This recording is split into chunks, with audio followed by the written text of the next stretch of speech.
সকাল মানেই ঘুম থেকে উঠে ফ্রেশ হয়ে যেটা আমরা প্রথম করি সেটা হচ্ছে চা। চা না খেলে কি আর সকালের আমেজটা কাটে? তাই আমরা দুজনেই কিন্তু একদম ব্ল্যাক টি খাই।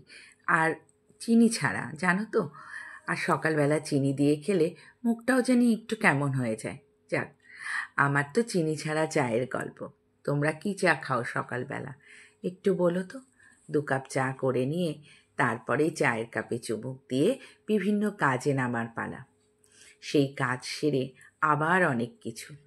এরকম করেই প্রত্যেকটা দিন কত কিছু কাজ থাকে। বাগান করা, ঘরবাড়ি পরিষ্কার করা, পুজো করা। তারই কিছু ছোট ছোট অংশ আমি তুলে ধরি তোমাদের জন্য, যে কী করে দিনগুলো কাটাই।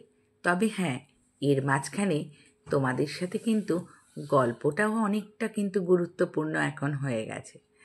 চিংড়ি মাছ দিয়ে গাঁটিকচু আলুর তরকারি রান্না করছিলাম। সাথে সাথে ভাবছিলাম যে এখন যেন মনে হয় যেটাই করি সেটাই যেন একটু তোমাদের সাথে ভাগ করে নিই। না হলে ঠিক সারাটা দিন ভালো লাগে না। তারপর তো আছেই আরও অনেক কিছু, সেগুলো তো অনেক দায়িত্ব, সেই কাজগুলো তো সারতেই হবে। এরকমই সন্ধেবেলা একটুখানি চা খাচ্ছিলাম, আর হঠাৎ করে দেখছি টিভিতে একটা জানি কী হচ্ছে, ঠিক বুঝে উঠতে পারিনি। এর মধ্যে দেখি ছেলে চালিয়ে দিয়েছে আমার ব্লগটাই। নিজেকে একটু অবাক লাগছিল। টিভির মধ্যে নিজেকে সেইভাবে কোনো দিনই দেখা হয়নি। আসলে সময় করে তো আর ওঠা হয় না নিজের ব্লগগুলো দেখব। তাই জন্য টিভিতে যখন ও চালিয়েছে তখন একটুখানি দেখছিলাম। ভালোই লাগছিল। সত্যি কেমন জানি অদ্ভুত না জীবনটা আমাদের। আগে আমি অন্যের ব্লগিংগুলো দেখতাম, ভাবতাম তারা কিভাবে তাদের দৈনন্দিন এই গল্পগুলো সাজায়, বিভিন্ন অ্যাঙ্গেল থেকে কিভাবে ভিডিওগুলো করছে, কত কৌতূহল। আর এখন তার কিছুটা হলেও একটু রপ্ত করা গেছে। তারপরেই চলে এলো একটা পার্সেল।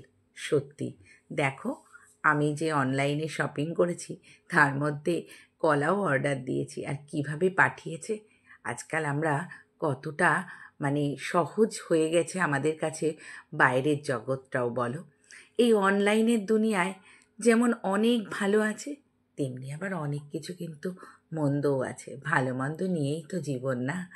তাই এইভাবেই দিনগুলো কাটিয়ে দিচ্ছি। আবার আসবো কোনো নতুন গল্প নিয়ে।